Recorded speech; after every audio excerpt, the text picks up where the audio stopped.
Bien, vamos a dar lectura. Me quiero concentrar en una parte del versículo 1, amén, y son las palabras que Jesús pronuncia, amén, y se las quiero leer en el nombre del Señor Jesús. Muchas gracias, mi pastor Juanito. Vamos a dar lectura en el nombre del Señor Jesús. La palabra del Señor dice en las palabras que Jesús menciona en este verso: guardaos de la levadura de los fariseos, que es la hipocresía. ¿La puede decir conmigo? Guardaos de la levadura de los fariseos, que es la hipocresía. Amén y amén. Puede tomar su asiento, ya se ha orado por mi vida. Amén, agradecido de Dios por la oración que se hizo por mi vida, porque sin duda alguna de que es la oración eficaz la que en nosotros provoca ese buen sentir. Amén. Si me permite, voy a abrir mi tablet para poder tener allí mi bosquejo con la ayuda del Señor. Bien, haciendo un pequeño desarrollo de lo que quisiera hablar, y tampoco quiero extenderme demasiado, como introducción a lo que le quiero conversar, primero quiero determinar y poder darle a conocer ciertos temas, ciertas cosas que quizás pasamos por alto. Primero, ¿quiénes son los fariseos? En los evangelios se menciona mucho a los fariseos, que en la mayoría de los casos se contraponen con las enseñanzas del Señor Jesús. El Señor Jesús en muchos versículos se enfrenta con los fariseos, se enfrenta de una manera no muy positiva, aunque no todos los casos son negativos, pero en la mayoría de los casos el Señor se enfrenta con los fariseos y los encara. ¿Los encara por qué razón? Por lo que acabamos de leer. El Señor, hablando a la multitud, hablando al pueblo, hablando a la gente, porque si usted lee un poquitito más arriba del versículo que leímos, dice: en esto, juntándose, mire, escúchelo bien, por millares la multitud. Eso significa de que había un vasto de gente, un vasto de personas, un vasto de pueblo que estaba escuchando las enseñanzas de Jesús. Y entre los que estaban escuchando las enseñanzas de Jesús estaban los fariseos. Ahora, ¿quiénes eran los fariseos? Para darle un resumen, los fariseos eran un grupo de líderes y maestros judíos que eran muy respetados por su conocimiento de la ley. Jesús no condena el hecho de que ellos eran fariseos. Lo que condena el Señor Jesucristo es la hipocresía que ellos tenían. Pero, ¿de qué es lo que se encargaban los fariseos? Los fariseos eran un grupo religioso y social. O sea, ellos tenían que ver tanto de la parte social del pueblo como de la parte religiosa. Amén, de la parte que se encargaban de poder enseñar la ley. Ellos eran los que transmitían el consejo, ¿cierto?, de cuando abrían la Torá. Amén, ellos exponían la enseñanza de la Torá.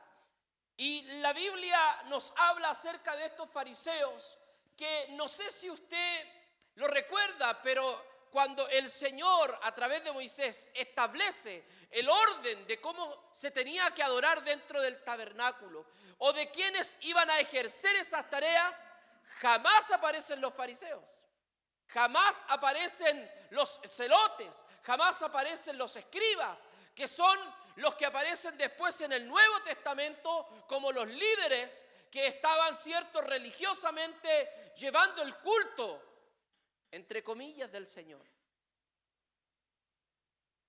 Este tipo de grupo social y religioso comienza a aparecer aproximadamente en el siglo I y II antes de Cristo. ¿Por qué razón comienza a aparecer este grupo religioso?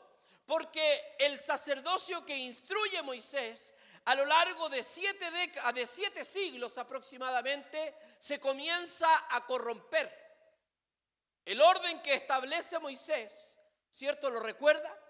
que era un orden estricto, riguroso. Los sumos sacerdotes, los levitas, todos tenían una tarea estructurada, ordenada dentro del tabernáculo para rendir culto al Señor. ¿Recuerda eso? Pero no quiero entrar mucho en ese tema. Pero recordemos de que ese era el orden. Después, con David, cuando David lleva el arca del Señor y lo lleva a su tabernáculo, lo cual dice el libro de los Hechos, y restauraré en el postrer tiempos el tabernáculo de David, no el tabernáculo de Moisés. Y en el orden que establece el tabernáculo de David también cambia la forma de adorar, cambia la forma del orden que estaba establecido dentro de lo que Moisés había dejado. David, inspirado por el Espíritu Santo, cambia este orden. Y la Biblia nos dice de que finalmente ese es el orden que le agrada a Dios, y dice que ese es la forma, hablando del tabernáculo de David en el libro de los Hechos, el apóstol Pablo dice de que ese sería el orden que Dios le agrada. Como David establece la adoración en el tabernáculo, el arca del pacto ya no estaba al fondo, guardada en un lugar santísimo, protegida por un velo. No, la Biblia dice de que David coloca el arca del pacto en medio de la tienda. Ya no lo coloca en un rincón separado donde nadie podía verla, porque recuerde usted que aquel que veía el arca, ¿qué es lo que sucedía? Si no estaba capacitado, ¿cierto?, espiritualmente para poder ver el arca. Y todos sabemos que simbólicamente el arca de Dios, ¿qué es lo que era? La presencia de Dios misma. Era Dios mismo habitando en esa arca. Y las personas, si no estaban capacitadas, ¿qué provocaba esto? La persona moría irremediablemente. Recuerdo de un hombre que cuando iban trasladando el arca, David dice de que iban trasladando el arca y dice que los bueyes tropezaron. Hubo un hombre que sujetó el arca. ¿Sujetó el arca para qué? Para que ésta no cayera de los bueyes, ¿cierto? O sea, la intención era buena. ¿Se da cuenta? La intención era buena porque él no quería que el arca cayera al piso, a tierra. Pero sin embargo dice la Biblia de que este hombre llamado Usa toca el arca. ¿Y qué es lo que pasa con él? Muere. Porque muchas veces, hermanos y hermanas, nuestras buenas intenciones no son suficientes para nosotros pretender de que trabajar en lo sacro y en lo santo. Muchas veces podemos tener buenas intenciones. Podemos tener una buena intención, una buena idea, un buen proyecto, pero si eso no está respaldado por Dios, vamos a fracasar. David estaba llevando el arca del pacto hasta la ciudad de él, ¿cierto? Para poder allí después establecer un lugar, para después poder construir, ¿qué cosa? El templo, ¿lo recuerda? Amén, había una buena intención. Pero no bastan nuestras buenas intenciones cuando hacemos las cosas a nuestra manera. La Biblia nos dice de que David estaba llevando el arca y la estaban cargando, ¿quiénes? Unos bueyes. ¿Y quién tenía que cargar el arca? ¿Quién tenía que llevar el arca en sus hombros? ¿Quiénes eran? Eran los ministros. Eran los sacerdotes, eran aquellos que estaban encargados de trasladar el arca, pero sin embargo David la estaba trasladando en unos bueyes, en unos animales. ¿Sabe de dónde copió esa idea David? De sus más acérrimos enemigos, de aquellos que peleaban constantemente con Israel en ese tiempo. ¿Lo recuerda quiénes eran? Los filisteos. ¿Recuerda de que en un momento los filisteos se quedan con el arca? Y la Biblia nos enseña de que ellos se llevan el arca, la raptan y la colocan dentro de un templo de un dios que ellos tenían, que era el dios Dagón. Y la Biblia nos dice de que colocaron el arca del Señor frente a la estatua de este dios. Y dice la Biblia de que al momento de que los sacerdotes de ese dios entraban, en un momento entraban y el dios Dagón estaba sin brazos. Después entraban y estaba sin cabeza. Después entraban y estaba en el suelo. ¿Y qué pasó con ese pueblo? Se comenzó a llenar de tumores malignos, dice la Biblia. Y la Biblia dice de que los filisteos dijeron: el Dios de los israelitas, el arca que tenemos ahí nos está provocando esto. Tomemos el arca y devolvámosla. Y la Biblia dice que la devuelven en un carro que iba arrastrado por bueyes. Y después David imita eso. Por más buena intención que tenía David, ¿lo recuerda? Iba formando una fiesta. Cada ciertos pasos se ofrecía un sacrificio. Era tremenda alegría, era tremenda fanfarria, era tremendo espectáculo. Y hoy día la iglesia está en esa misma manera y en esa misma condición. Hacemos tremendos espectáculos, hacemos tremendos shows, preparamos tremendas reuniones, preparamos, aleluya, la excelencia máxima, pero a nuestra manera. Y aquí es cuando van a desaparecer los amenes.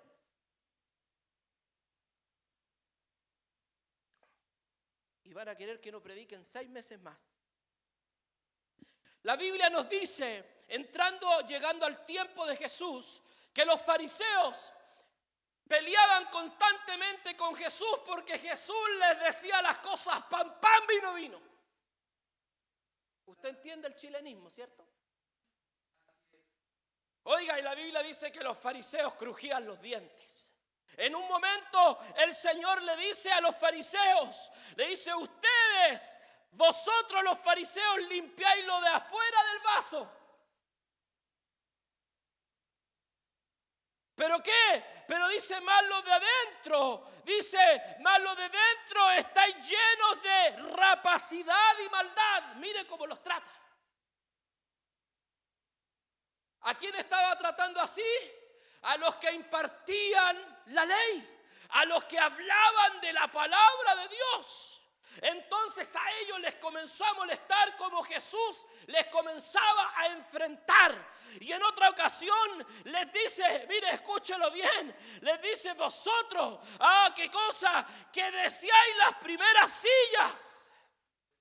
¿Por qué? Porque a los fariseos les gustaba llegar a los lugares, a las plazas, y les gustaba que los aplaudieran, les gustaba que les dieran los primeros asientos. ¿Para qué? Para que los reconocieran. Y aquí yo no estoy hablando de los que se sientan en los primeros asientos, no tiene nada que ver con eso. Sino que el objetivo de lo que el Señor les está hablando cuando les dice: vosotros tenéis un problema grande, vuestra hipocresía. Y el Señor, para hablar de la hipocresía, hace una analogía. Y mire lo que le dice al pueblo, a los que escuchan el consejo de la palabra de Dios. Le dice: guardaos de la levadura de los fariseos.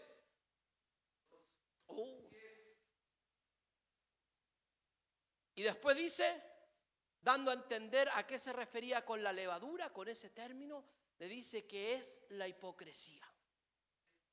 Y aquí vamos a hablar un poquitito acerca de un término culinario, el cual habla el Señor, que habla de la levadura. Y todos los que hemos hecho pan alguna vez, ¿sabemos lo que es la levadura o sabemos para lo que sirve? Porque yo estoy seguro de que usted no sabe qué es lo que es la levadura, pero sí sabe para lo que sirve. ¿Me entiende? Porque si yo le pregunto, a ver, defíname levadura, ¿qué es lo que es levadura? ¿Alguien sabe lo que es la levadura?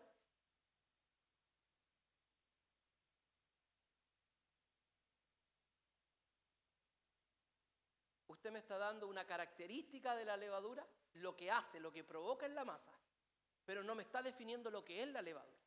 Yo le voy a decir lo que es la levadura, no se preocupe, porque como yo fui panadero un par de años, amén, no tan solo ocupaba la levadura, sino que un día me preocupé de investigar qué es lo que era la levadura. Y la levadura es un organismo, amén, unicelular, es, en palabras simples, un hongo.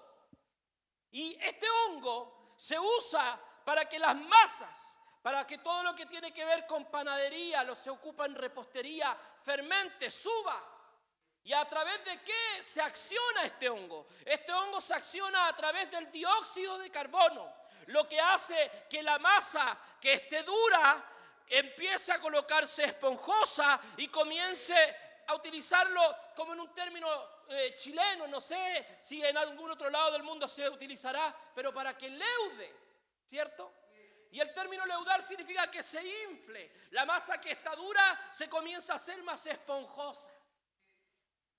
Y es por eso de que el Señor le dice a esta gente: tengan cuidado con la levadura de los fariseos. Refiriéndose a que los fariseos hablaban una palabra, ¿cierto? Hablaban algo, y ese algo, al momento de que la gente lo escuchaba, se comienza a aumentar, se comienza a expandir. Entonces, claramente a los fariseos, que eran los encargados de enseñar la ley y que según ellos enseñaban la ley de la manera correcta, ¿sabe lo que hacía esto? ¿Qué provocaba? Les molestaba profundamente. Porque les habla y les dice de que lo que están hablando, de que lo que están colocando en el pueblo, el pensamiento, la palabra, la idea, cuídense de lo que ellos les están hablando. Eso les estaba diciendo. Les está diciendo: cuídense de la hipocresía de los fariseos. Ahora, ¿qué es lo que es hipocresía? También entendemos lo que significa hipocresía, pero no entendemos la definición. Entendemos lo que significa un hipócrita, ¿cierto? ¿Está conmigo? Yo le dije si era acabar los amenes, pero ¿está conmigo? Gloria a Dios. No me deje predicando solo, por favor. Queda un poquitito. No lo voy a hacer que se aburra tanto. ¿Qué significa hipocresía? Hipocresía viene del griego Hipócrates o hipócritas. Este era un hombre el cual en la antigua Grecia inventó el teatro. ¿Ven?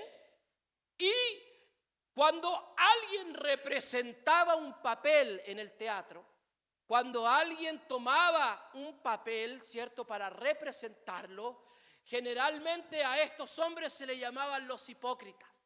¿Ven? ¿Por qué razón? Porque representaban algo que no eran. Entonces, ¿qué significa hipócrita? Es la representación de ser alguien que no eres. ¿Amén? Entonces, cuando Él les dice hipócrita, le está diciendo: ustedes son o dicen ser o tratan de representar algo que no son. Y es por eso que les molestaba tanto. Porque entiéndase de que, aleluya, el Señor le estaba hablando a los líderes de la iglesia. Le estaba hablando a los líderes de los que enseñaban la palabra. Y si usted se da cuenta, en este versículo, aquí entramos nosotros, los que enseñamos la palabra. Y cuando digo los que enseñamos la palabra, hablo de cualquiera que pueda tener una responsabilidad y pueda estar aquí en este altar, o una hermana que pueda estar enseñando la palabra del Señor. Aquí entramos todos los que enseñamos la palabra de Dios. Y el Señor le está hablando a los líderes de la iglesia. O en ese caso le está hablando a los líderes de las sinagogas, a los que impartían el consejo, a los que impartían la palabra, a aquellos que se supone que tenían que hablar la verdad de la palabra de Dios. O enseñar la palabra de Dios de la manera correcta. Entonces Él les dice que tengan cuidado de ese tipo de personas. ¿Qué cosa? Que son fanfarrones, que son ambiciosos. Porque en otro versículo el Señor les habla a ellos y les dice: ustedes que no le dejan ni un 20 a las viudas, dice. Ambiciosos. Esa palabra les carcomía hacían que crujieran los dientes. El Señor en un momento les dice: mas ay de vosotros, fariseos, que diezmáis la menta y la ruda y toda hortaliza, y pasáis por alto la justicia y el amor de Dios. Esto os era necesario hacer sin dejar de hacer aquello. ¿Qué les estaba diciendo? Les estaba diciendo: uy, ustedes se lucen en el ministerio. Ustedes se lucen con lo que están haciendo. Ustedes vienen, ofrecen aquí, ofrecen allá según la ley. Pero resulta de que interiormente solo tenían ambición. Si nosotros llevamos esto a la actualidad, la palabra del Señor dice de que nosotros, los que predicamos la palabra de Dios, los que hablamos del consejo del Señor, tenemos que hacerlo sin discordia. Tenemos que hacerlo sin disensión. Porque la palabra de Dios dice que nada podemos contra la verdad, sino por la verdad. Entonces, nosotros tenemos que tener la capacidad de, así como el Señor enfrenta a los fariseos, nosotros también tenemos que enfrentarnos ante la palabra de Dios. Y si hemos sido fariseos para nuestras cosas, tenemos que comenzar a ser verdaderos. Porque la Biblia dice: tales adoradores busca el Padre. Pero ¿qué está diciendo? Un poquitito más allá, y dice: los verdaderos adoradores. Muchas veces confundimos el término adoración con un ritmo musical. Definimos adoración con una alabanza. Definimos adoración con un cántico. Pero adoración es el acto, es la acción de que con mi cuerpo, con mi alma y con mi espíritu estoy honrando al Señor de gloria.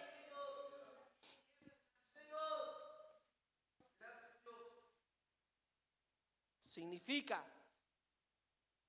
de que esta levadura que ellos tratan de poner en lo que hablan, en lo que predican, esta levadura tiene una particularidad, hermano y hermana. La levadura es un organismo vivo. Amén. Entonces, si nosotros esto lo llevamos al lenguaje, si esto nosotros lo llevamos al verbo, si esto nosotros lo llevamos a lo que hablamos, nuestras palabras también son vivas. Porque van a tener la capacidad de poder influir en la persona que está oyendo de manera positiva o de manera negativa. Entonces, ¿qué tengo que hacer yo como predicador? Yo estoy hablando aquí como predicador. Yo no estoy hablando aquí como alguien que tiene un cargo, una unción. No, estamos hablando de alguien que predica la palabra de Dios. Como predicador tengo que tener cuidado de lo que yo expongo de aquí delante para usted. Porque lo que yo exponga de aquí adelante para usted va a influir en usted para bien o para mal. ¿Voy a dar en usted un fruto apacible o voy a dar un fruto malo? Porque la Biblia dice: por sus frutos los conoceréis. Entonces, hermanos y hermanas, por los frutos que demos, el Señor nos va a conocer y el pueblo también nos va a conocer. Porque nosotros tenemos que entender de que los que predicamos, los que coordinamos, los que hacemos un trabajo en la obra del Señor, claro, lo hacemos para el Señor, pero resulta de que lo hacemos para la gente. Usted es el que viene a escuchar, usted es el que viene a oír la palabra de Dios. Entonces tengo que tener cuidado con lo que hablo, cómo me expreso, para que usted entienda la palabra de Dios. Y que la palabra de Dios pueda en usted hacer vida y vida en abundancia. Que pueda provocar un fruto apacible. Que pueda provocar en usted edificación y no destrucción. Que mis palabras a usted los puedan animar y no confundir. Que mis palabras a usted lo puedan restaurar y no hundir más. Que mis palabras puedan provocar que en aquel que está deprimido, aleluya, pueda irse animado. Que las palabras que nosotros predicamos puedan pueda provocar lo que provocó, aleluya, la palabra de Dios en David. Él decía: has cambiado mi lamento en baile, mi tristeza en alegría. Aleluya, estaba en el lado profundo, pero de ahí tú me sacaste. Aleluya, estaba, aleluya, enfermo, estaba triste, estaba decaído, estaba moribundo, estaba en el lecho de dolor, pero allí tú me visitaste. Y él dice que las palabras del Señor son espíritu y son vida. Aleluya, qué bueno es cuando la palabra del Señor infunde en nosotros espíritu y vida. Queridos hermanos y hermanas, la intención de esto, aleluya, es que nosotros podamos infundir vida en los corazones que están muertos. Que en aquel que tiene la intención de matarse, de quitarse la vida, ese pensamiento pueda irse a través de la palabra del Señor. Aleluya, que aquel que está enfermo pueda recibir sanidad. Que aquel, aleluya, que está en pecado pueda recibir salvación. Aleluya, porque es la palabra, pero la palabra de Dios la que provoca el cambio en el ser humano. No son los libros de autoayuda, no son los psicólogos, no son los psiquiatras. No, lo que provoca el cambio en nuestro ser es la palabra de Dios. Es la palabra de Dios la que lo cambió a usted y la que me cambió a mí. Muchos de nosotros buscamos en las drogas, buscamos en el alcohol, buscamos en los placeres, buscamos en el pecado, buscamos en lo más negro, en lo más profundo. Algunos buscaban en el tarot, algunos buscaban en las cartas, algunos buscaban en el horóscopo, algunos buscaban, aleluya, en el ocultismo, aleluya, pero vino Jesús, aleluya, y aleluya, sacó de nuestras vidas todos esos vicios y no necesitamos, aleluya, más cargar un crucifijo aquí en el pecho, ni una pulserita, aleluya, ni un cordoncito rojo, aleluya, ni un anillo del poder, ni una piedra mágica, no, aleluya, la sangre del Cordero, la sangre de Jesucristo, el poder, la gracia, el Espíritu, la palabra, aleluya, esa es la que a nosotros nos cambió la vida, nos cambió, aleluya, éramos, dice la Biblia, una llaga podrida desde la cabeza, aleluya, hasta la planta de nuestros pies, pero Él vino y dice: más vosotros fuisteis lavados. Aleluya, y ese lavamiento a través del bautismo, aleluya, provocó que hoy nosotros seamos nuevas criaturas. ¿Sabe por qué? Porque hubo alguien que estuvo acá arriba y nos predicó la palabra como tenía que predicarla. Aleluya, que cuando estábamos en pecado nos dijo: tú estás en pecado. Oh, que cuando estabas con depresión, el Señor vino y te dijo a través de un siervo: tú estás con depresión, yo quito la depresión. Aleluya, tú estás enfermo, yo te quito la enfermedad. Tú estás triste, yo te quito la tristeza. Aleluya, esa palabra fue la que cambió nuestra vida. Y qué bueno sería de que una de nuestras palabras pueda cambiar la vida de algún otro. Aleluya, que necesita la salvación de Jesús. Aleluya, porque nosotros somos portadores de su gloria. Y cuando dice la Biblia que somos portadores de su gloria, se dice que somos un vaso, que somos una vasija. Amén. Y el apóstol Pablo, hablando de eso, habla acerca del ser humano y lo refiere y lo compara con una vasija de barro, con una vasija frágil, con una vasija delicada. Pero dice más, la gracia y el conocimiento, dice, se puso en vasijas de barro, para que toda la excelencia, dice, para que todo el poderío sea de nuestro Señor. Ayer el predicador, para los que ustedes estuvieron ahí, decía una expresión que utiliza el salmista David y dice: no a nosotros, oh Señor, sino a su nombre. Porque la Biblia dice de que podemos ser los mejores predicadores, podemos ser los mejores mensajeros, pero la gloria siempre sigue siendo del Señor. Oh, déjeme decirle que es bueno que reconozcan el trabajo que se hace. Es bueno que alguien de vez en cuando te diga, hermano, lo que predicaste estuvo hermoso. Amén, aleluya. Eso nos alienta a seguir adelante. Que no se le infle el ego. Que no se le infle el yo-yo. Que no se le inflame el pecho, porque recuérdelo de que si usted tiene cualquier don, cualquier dádiva, dice la Escritura, cualquier don perfecto, usted sabe de quién proviene. Es del Señor y para el Señor.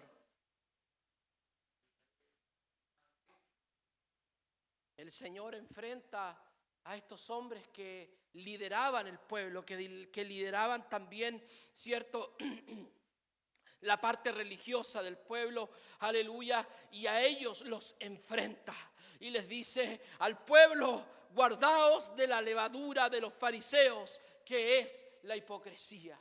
Se estaba refiriendo claramente a que ellos pretendían o fingían ser algo, pero no lo eran. No lo eran. O sea, pretendían estar impartiendo el conocimiento de la verdad, pero no lo estaban impartiendo más de la boca para afuera.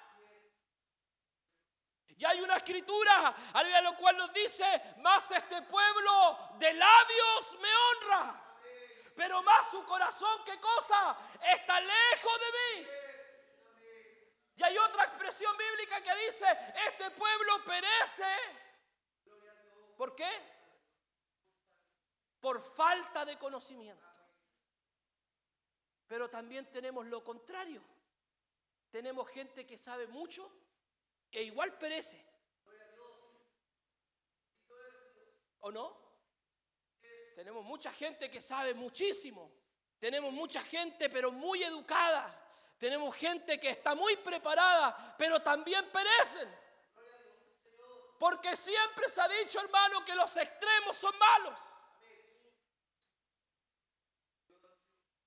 Entonces, ¿cuál es el equilibrio? ¿Cuál es el punto medio? ¿En dónde debemos estar para poder estar en un lugar pleno y sentirnos realmente a plenitud en la iglesia? ¿Cuál es el centro? Creo que todos sabemos quién es el centro. Porque la mucha letra mata, dice la Escritura.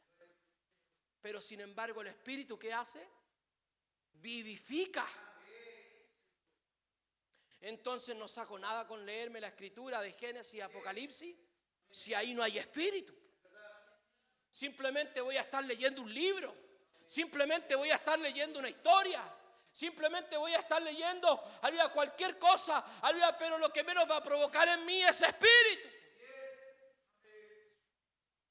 Si es por eso que hay tantas religiones, que es por eso que hay tantas denominaciones, hay tantas creencias. Y si usted lo ve, todas basadas en las Escrituras. Todas basadas en las Escrituras.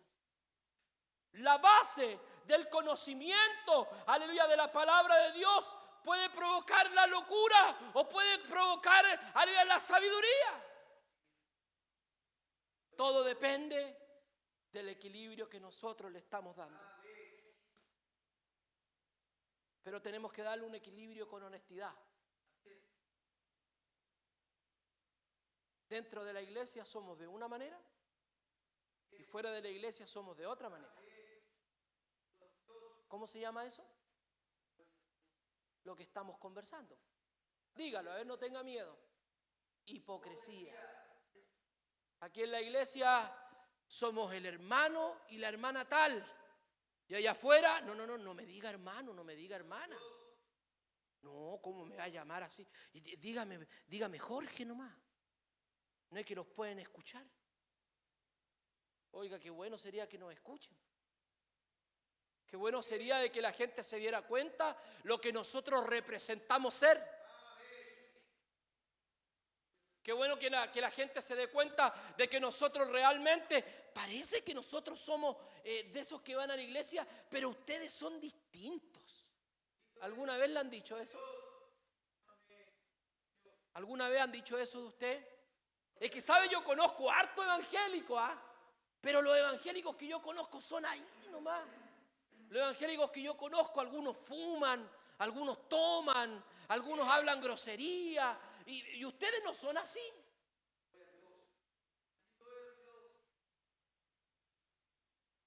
Qué bueno sería de que hubiera una distinción.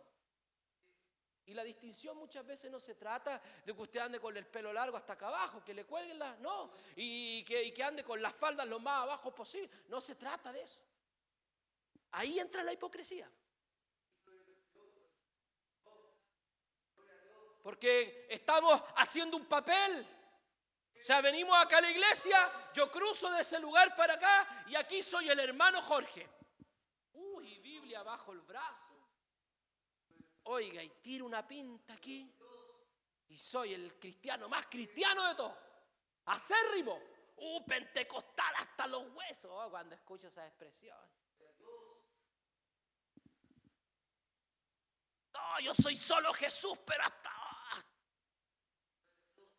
la férula. Pero adentro de la iglesia nomás. Sale de la iglesia y es un común y silvestre. Se olvida quién es. Se olvida quiénes somos. Hipocresía, les dice el Señor. Hipócritas. O sea, lavan lo de afuera nomás. ¿Usted entendió el ejemplo de lo que dice ahí la Escritura? Ustedes lavan la parte de afuera del vaso, pero por dentro están sucios. O sea, ¿qué es lo que les estaba diciendo? Ustedes aparentan ser algo. Ustedes van a ese lugar y se ponen las mejores túnicas, se ponen las mejores ropas, manejan la palabra al revés y al derecho, pero por dentro están llenos de mugre, sucios.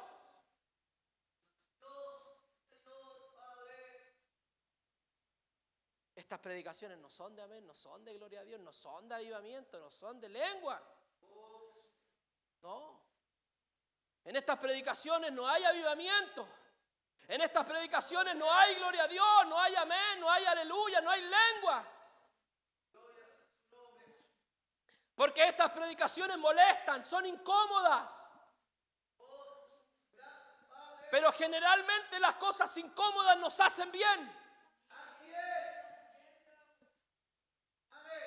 Leticia me contaba de que Bastián tiene aquí ¿cómo se llama? Lo que tiene aquí, un catéter en el cuello. Y por ahí le aplican los medicamentos y le aplican. ¿Y sabe lo único que dice? Que le incomoda, que le molesta. Que le molesta para comer, que le molesta para tragar incluso. Pero resulta de que eso que está ahí le está haciendo un bien.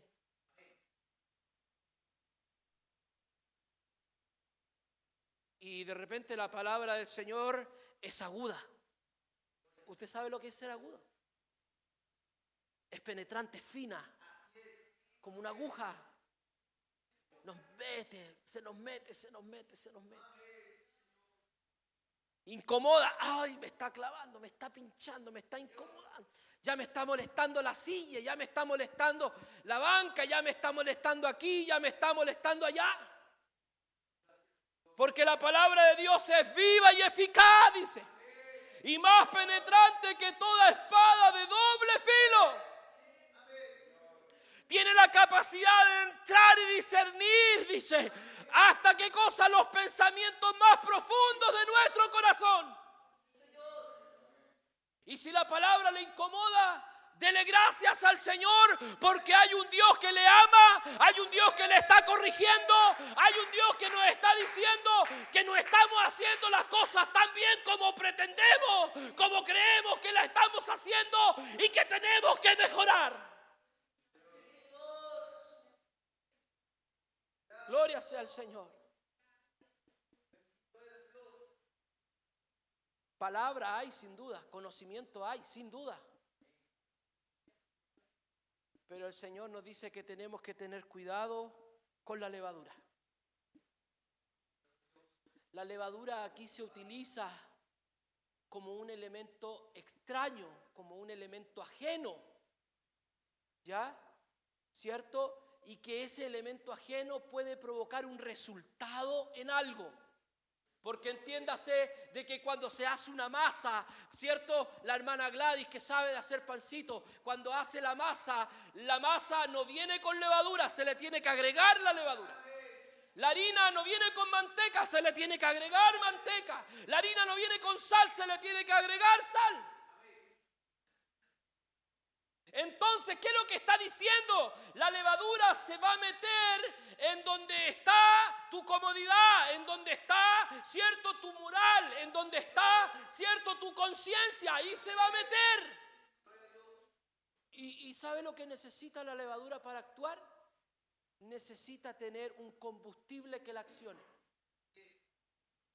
Porque la levadura, en su estado más puro, si no se mezcla con algo, la levadura no actúa. Y por consiguiente, si pasa el tiempo, la levadura va a perder su efectividad. Porque no es lo mismo hacer pan con una levadura fresca que con una levadura vencida. Yo no sé si alguna vez alguien ha hecho pan y ha hecho pan con levadura vencida. El pan no sube de la misma manera. Exactamente, el pan no sube nada. ¿Por qué razón? Porque la levadura perdió su efectividad. Y dijimos que la levadura es un organismo vivo. O sea, lo que el enemigo va a colocar en nuestra vida va a ser un componente vivo. Y va a provocar en nosotros estragos si no tenemos cuidado de la levadura. Aquí el Señor toma la levadura como un ejemplo negativo, pero nosotros no podríamos comer un pan tan rico como lo comemos si no hubiera levadura. ¿A cuánto les gusta la marraquetita? Así esponjosita, crujiente. Sin la levadura, ¿sabe cómo sería la marraqueta? Una tabla. Porque la levadura, ¿qué es lo que provoca?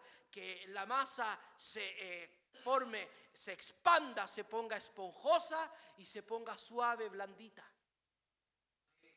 Hoy en día ya existen muchos productos más que pueden ayudar a que la levadura trabaje mejor. Hay algunos productos que se llaman mejoradores, lo utilizan en las panaderías, ¿cierto? Y los mejoradores, ¿qué es lo que son? Son simplemente mezclas de productos que puedan fermentar, hacer subir, que la masa quede suavecita.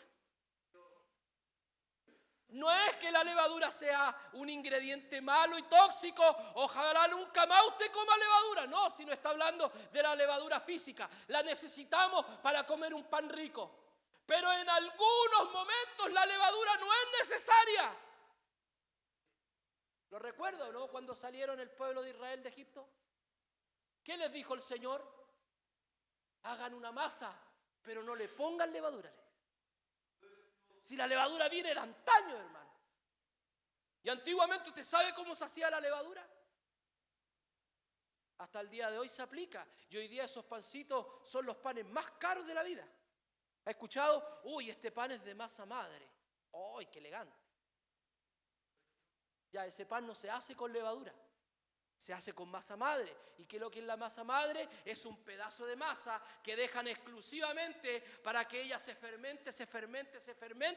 ¿Y qué cosa? Sacan de ahí un pedacito y le colocan al amasijo nuevo. Y ahí es lo que hacen, un pan con masa madre. ¡Oh, qué exquisito! Y se lo venden más caro y es lo mismo nomás.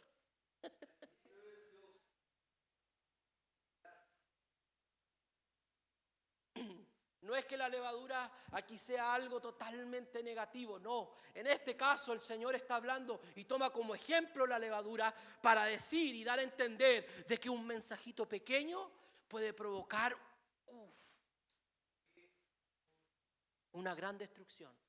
El libro de Santiago dice, ¿cuál pequeña llama puede encender un gran fuego? ¿Cierto? ¿Y a qué se refiere eso? Mi hermano Antonio lo acaba de señalar. La lengua. ¿Cuán bravo fuego puede encender? Un pequeño comentario, una palabra ínfima, un comentario pequeñito. ¿Cuán gran incendio puede provocar? Como dicen por ahí, algún inteligente dijo, el Señor le creó 4 puertas a este órgano de nuestro cuerpo y sin embargo aún así no lo podemos controlar. ¿Lo ha pensado? Tenemos un labio, 2 labios, tenemos la mandíbula de arriba y la mandíbula de abajo y adentro de eso está nuestra pequeña lengüita.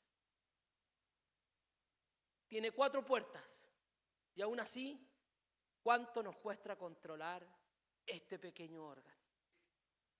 Porque lo que usted diga va a influir para bien o para mal. Querido hermano, querida hermana, necesitamos entender de que nuestras palabras también son vivas, pero pueden provocar un fruto apacible o puede provocar de que matemos a alguien espiritualmente. Dios nos libre de que hagamos eso, sino que podamos predicar un mensaje caliente a todo el que esté sentado en una banca y a todo aquel que esté escuchando este mensaje. Yo no sé quién está a través de las redes sociales, pero aleluya, lo único que yo le puedo decir en esta hora, amigo y amiga, que la palabra de Dios es viva, es eficaz y la palabra de Dios no ha perdido su efectividad hasta el día de hoy. Esa palabra ha cambiado corazones. Y por esas razones que nosotros podemos entender de que esta palabra es viva, de que esta palabra es, ¿qué cosa? Inspirada por Dios. O si no, sería imposible de que esta palabra pudiera tener coherencia. Usted sabe de que esta palabra fue escrita por más de 40 personas de distintas nacionalidades, de 3 continentes distintos, a lo largo de 1500 años. Y si nosotros la leemos, tiene total coherencia. En cada libro, en cada verso, en cada capítulo, está hablando siempre de uno. Siempre se llega al mismo. Siempre se llega a aquel que es el centro. Y el centro nosotros sabemos quién es. Tiene un nombre que es sobre todo nombre. Oh, gloria sea ese nombre que nos ha dado vida eterna, nos ha dado salvación. Y yo estoy seguro de que va a seguir llamando gente al arrepentimiento, al perdón de pecados, para que podamos algún día estar allá en la gloria.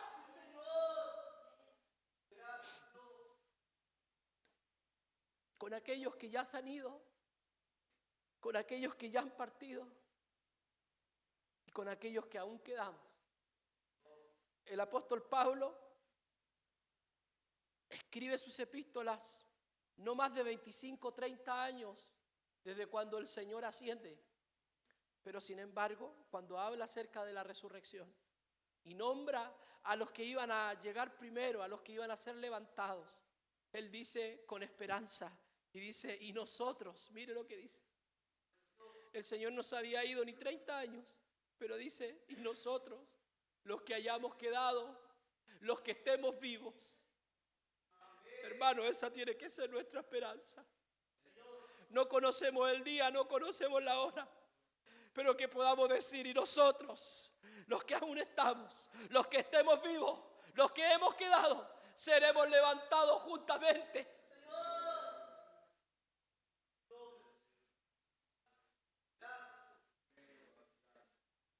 Yo hoy día le estoy hablando de acerca que hay que tener cuidado con lo que hablamos, pero tiene conexión con lo último que le estoy diciendo, porque nuestro fin es poder irnos con el Señor. Y como alguien dijo, en el cielo no hay esquinas, en el cielo no hay rincones. No nos vamos a poder correr del hermano que no nos cae tan bien aquí. No nos vamos a poder correr de la hermana que no nos cae también aquí. No nos vamos a poder ir para el rincón. No nos vamos a ir al lugar más atrás donde no la pueda saludar. Hermano, la Biblia dice que lo que atamos aquí, lo atamos allá. Pero también dice que lo que desatamos aquí, lo desatamos allá. O sea, el Señor nos está dando la advertencia, pero también nos da la solución. Desatemos todo lo que tenemos atado aquí, hermano, para que podamos levantar, como dice la Escritura, nuestras manos. No, pero antes dice algo más. Nuestras manos santas, sin iras y sin contiendas, O sea, podemos ser santos, amén, pero podemos tener ira, podemos tener contiendas, podemos tener rencillas, podemos tener algo contra el hermano y algo contra la hermana, pero somos santos. ¿Sabe lo que se está refiriendo eso? A lo que estamos hablando, hipocresía.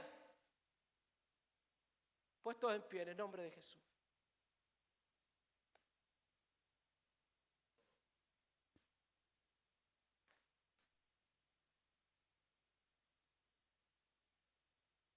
Este grupo religioso aparece como consecuencia de algo. Y ese algo tiene un nombre y se llama corrupción. El sacerdocio arónico, el sacerdocio de Moisés, ese orden establecido se había corrompido. Según lo que dicen los estudiosos por ahí, en el año de Ezequías, el sacerdocio se comienza a corromper y ya pierde su función, pierde su forma.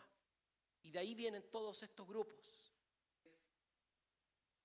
Y según los expertos, hay 3 tipos de corrupción que hay que evitar en cualquier conglomerado. Punto 1, la corrupción de la colusión. ¿Usted sabe lo que es la colusión? La colusión es lo que muchas veces ha pasado en el país con los empresarios. ¿Se acuerda de la colusión de los pollos? Del confort, ¿se acuerda o no? ¿Qué es lo que hicieron esos empresarios? Se coludieron. ¿Qué es lo que hicieron? Hicieron una reunión entre ellos, conversé. Oye, subámosle el precio a esto, si no se van a dar ni cuenta. ¿Y qué pasó? Se descubrió. Eso se llama colusión. Se colocan de acuerdo para un fin, pero por lo general es un fin negativo. ¿Ven? Segundo tipo de corrupción, la cual hay que tratar de evitar, que es el nepotismo. El nepotismo viene, ¿usted sabe lo que es el nepotismo? El nepotismo habla acerca de las relaciones familiares en las élites de poder. Eso vamos a hablar otro día. Que algunos creen que todavía el pastorado y los ministerios son heredables. No son heredables. Eso era en la antigüedad. Y por eso que tenemos tanto pastor, mini pastor, ultra pastor y mini pastor, y así vamos pasando. ¿Qué es lo que es el nepotismo? Está hablando de los familiares en puestos de poder. Yo sé de que usted ya comienza a pensar en algunas cosas. No lo piense, no vaya a pecar. Y tenemos otro tipo de corrupción, que es el tráfico de influencias. Tráfico de influencias, ¿de qué es lo que trata? De la información privilegiada que algunos tienen, se transmite, se va pasando. Y es por eso que vemos tanta gente que entre ellos, entre las élites, son ricos y más ricos, y nunca dejan de ser de ellos los ricos. ¿Por qué? Por el tráfico de influencia. Oye, ¿sabéis que aquí va a haber un negocio bueno? Esto no lo sabe nadie más, tú anda y ve, y ahí. Eso habla del tráfico de influencia. Dice que tenemos que tratar de evitar esos 3 tipos de corrupción. ¿Qué es lo que es? Corrupción. Y dentro de la iglesia, ¿usted sabía que también hay corrupción? Tenemos corrupción por secretaría. Tenemos que cuidarnos de la corrupción por secretaría. Y que eso también es pecado por lo demás. Son pecados administrativos, pecados por secretaría. Pecados que no son como el adulterio, como la fornicación, pero son pecados de igual manera. Amén. Pero nosotros tenemos que evitarlo. Para eso estamos hablando, para eso lo estamos conversando. Que el Señor nos libre de esas cosas y que podamos predicar la palabra con toda libertad, con toda plenitud, con todo denuedo, como dice la Escritura, no teniendo miedo acerca de nada, aleluya, porque estamos respaldados por la presencia del Señor. Hermano y hermana, Dios le bendiga, le invito a orar en el nombre del Señor Jesús. Señor Jesús, Padre nuestro, tú que estás en los cielos, en esta hora te doy gracias, Señor, por tu amor y tu misericordia.